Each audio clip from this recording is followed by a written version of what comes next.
Welcome to Fear the Fallen's Weekly Highlights. I'm Arctic Blast, and I'm joined by... Deadborn 1. And we start off this week with Death from Above in his E75 on Mines. Yeah, he's definitely showing off the strong suits for this tank.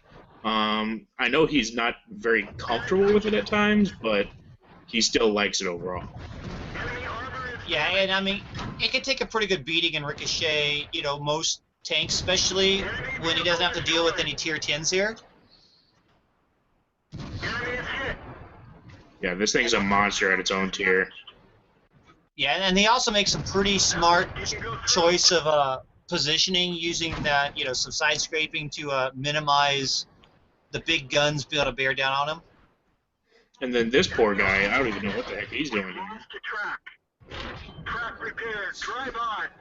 Penetration. There's two. And then he turns his attention away, yeah. Yeah, you take 2 hits and then you turn away from the heavy threat you got right there.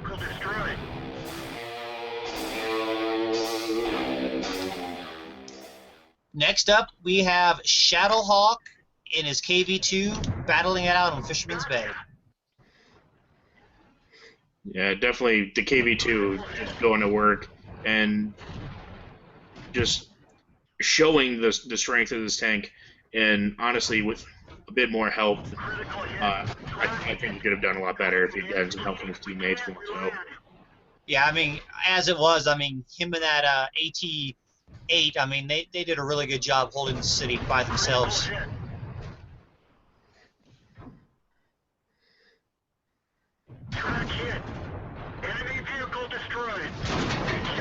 It's actually kind of funny that you folks, as the viewers, will not see any of my clips in this video.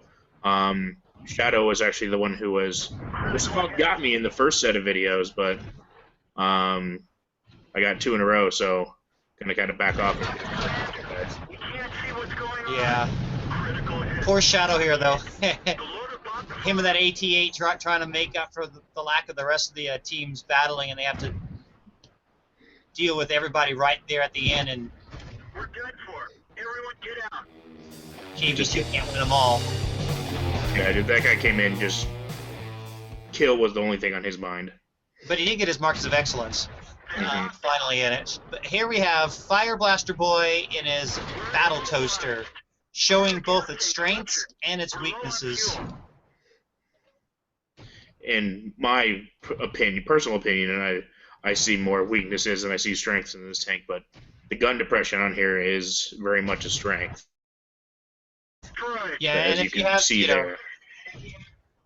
Yeah, you take advantage of that gun depression. You sit back, and yeah, you get lots of good sniping shots, and the enemies hate you, which is why they always gun for you. And it is a hard tank not to hit when it's out and exposed. Ready to fire. Got him. And usually it is the tank getting the high caliber when it's in a battle. Yeah. Here we have Pz.Steel in his Pz.C, just and this tank, I mean, for its tier and having an auto like that, it reloads relatively fast. I mean, 8 seconds for a whole clip. And it's definitely, for at this tier, one of the more maneuverable of the tanks, and really it has to use that if it's going to have the advantage, especially going up against like T-18s and some of the tanks with a little bit heavier guns. And I like how he took out that T-18. I mean, he waited for it to shoot his buddy, and then he just circled in on around it, and it never stood a chance.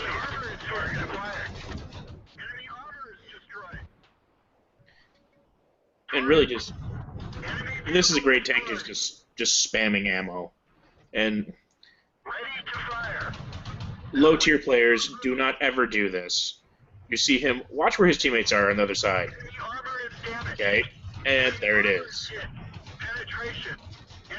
Almost a third of his health taken by his teammates. Yeah, they just like, ooh, enemy tank, let's shoot at it. Don't seem to care what's in between them. Note to self, map awareness. Target acquired. Enemy vehicle destroyed. But, you know, he got 5 kills and almost got himself a Top Gun out of it. True. Up now we have Herbie, 1994, also in his Pz.Sfl. This time, you know, he's up on Melanovka, so it's more spread out. He doesn't have to worry about, you know, getting bottlenecked into those cities and having as much friendly fire. They're knocked down. Yeah,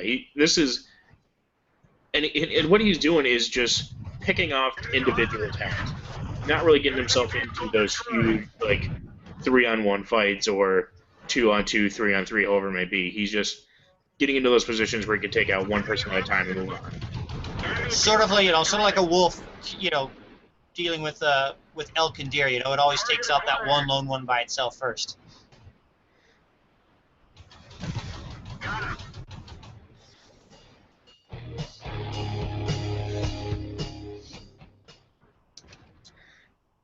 Now we witness me and one of my recently favorite tanks, the Su-100. You know, once I got that Top Gun on this tank, and even though, you know, it's a little bit longer on the reload, and you have to have a little bit more patience on your shots, the shots are well worth it. I mean, you connect 2 shots and you've already done more damage than you have hit points. And that extra bit of punch is what truly makes this tank a threat on the battlefield, is the fact that you can actually confidently take a heavy shot into someone and know that they realize that if you reload, they're done for. Most tanks in this tier. Yeah. And even on like this M7, you know, I mean, the first shot, all it did was shred his tracks. Enemy armor is destroyed. But it was enough that stopped him, and I mean, it probably killed some crew members too. I don't remember. I didn't check at the end exactly what, but I mean, it's and it doesn't have to hit dead on either for it to do its job. I mean, it has some splash to it.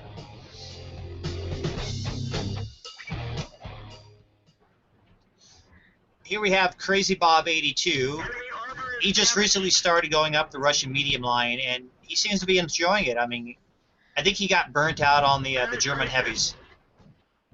Yeah, running low on credits too, just because tier 10s can just burn you up depending on how well you do and just what gameplay you get from your teammates. Yeah, especially since Crazy likes to sparingly, well, no, not sparingly, but what's the opposite of sparingly? But he likes to make use of he likes to make use of gold rounds as often as possible, just because he doesn't like bouncing at the higher tiers. Well, making every shot counts is what can really win or lose a game for you, especially at higher tiers. Yeah, and stepping back to tier 5, you know, to pick up a new branch, he doesn't have to worry about, you know, experiencing gold rounds. I mean, this tank, as long as he's in a battle like this, where he's top tier, every single one of his rounds is going to go through as long as it connects.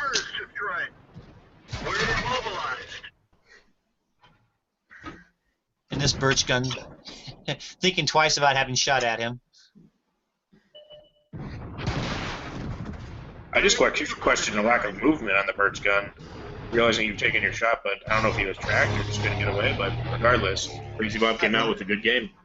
Yep, Top Gun and an ace tanker, you can't complain about that.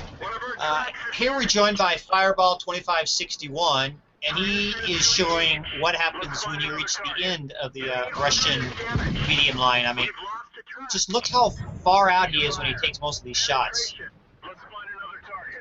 And seeing this gameplay is what is going to get me into the Soviet line, at least for the mediums. I mean, you guys as the viewers have seen me in the heavy tanks. I'm very much a heavy driver, but this gameplay right here, just plopping those shots at mid to long distances and just hardly having to aim, still getting the job done. Yeah, I mean, when you're shooting at over 300 yards and you're not zoomed in, I mean,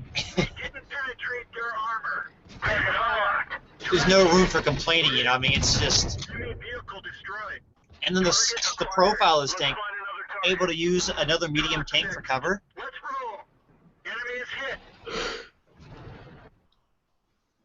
Penetration. And it's not even. It's one of those tier 10s that some players may or may not discount, but it honestly, gets off and gets done what it needs to get done, it's a very, very dangerous tank. Like this example right here. Enemy armor is damaged. Yeah, and it may not have a high alpha, but that rate of fire at tier 10.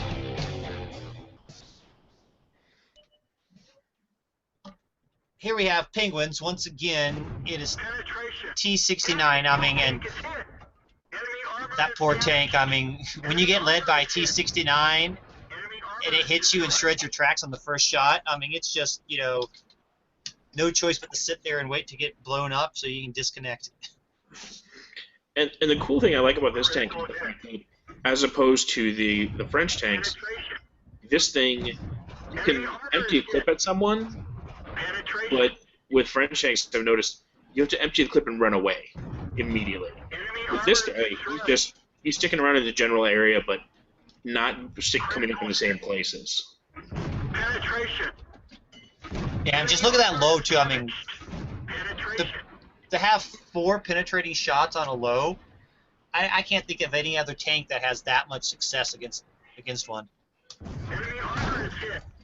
And taking a little donk there into his health pool, but well worth it for that kill. Well, it was the last tank, so I think he felt sure they were going to win.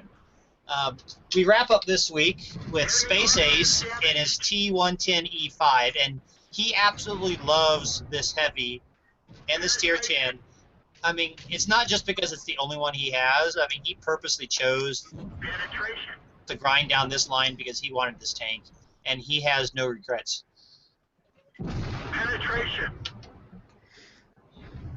And he's very, very good at taking this tank and putting it into a situation where it gets an advantage over his opponents. Enemy is hit. And I'll be free to admit, like, definitely as a Penetration. unit, there's anybody can say that, oh, you need to have different gameplay with this tier 10 or not, but in this case scenario, he put it exactly where it needed to be in order to put out maximum damage. Yeah, having that high ground, shooting down on those other tanks, I mean, he takes the... I mean, the E100 is usually really hard to pin, and here he is, you know, treating it like it has no armor, basically. And also putting it in a position where the only chances that the E100 has to shoot back at him is when he decides to come out, not the E100 being able to push a corner on him. Yeah, I mean, it's Gotcha. no wonder, though, I mean, that he came away with the Confederate on that one. Anyways, that wraps up this week. As always, subscribe and vote for your favorite replay. And once again, thanks for watching, and we'll see you next time.